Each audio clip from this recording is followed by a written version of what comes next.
Hello, all my friends. Good morning, everyone. আজকে শুরুতেই জানাই আমার চ্যানেলের পক্ষ থেকে মানে সিনামন উইথ ক্লোভসের পক্ষ থেকে অনেক অনেক শুভ নববর্ষের শুভেচ্ছা। ভগবানের কাছে প্রার্থনা করি যে তোমরা সবাই ভালো থাকো, তোমাদের ফ্যামিলি নিয়ে সবাই ভালো থাকো, সুখে শান্তিতে থাকো।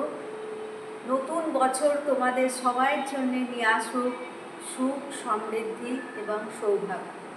ওকে, তো আজকে আমি একটা ছোট্ট রেসিপি এখন শেয়ার করছি তোমাদের সঙ্গে, যেটা হচ্ছে আমাদের বাঙালিদের মানে নববর্ষের মানে মাস্ট একটা রেসিপি। সেটা হচ্ছে কি রাইস ক্ষীর, মানে চালের পায়েস। তো এখানে আমি ঘি নিয়ে নিয়েছি, আমি কড়াতে ঘি দিয়ে দিয়েছি অলরেডি আগে, তাও আমি আরও একটু ঘি এখানে দিয়ে দিলাম।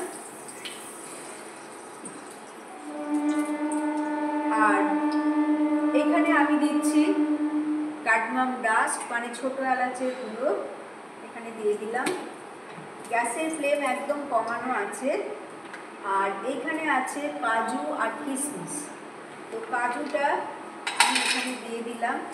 আমি এতে বেশি ড্রাই ফ্রুটস দিইনি, তার কারণ হচ্ছে মানে আমার মনে হয় খুব বেশি মানে চালের পায়েস রাইস ক্ষীর খুব বেশি ড্রাই ফ্রুটস দিলে আসল যে ক্ষীরের যে মানে টেস্ট সেটা কিন্তু মুখের ভেতর গিয়ে লাগে না। বিকজ আমার মনে হয় যে কাজু আর কিশমিশটা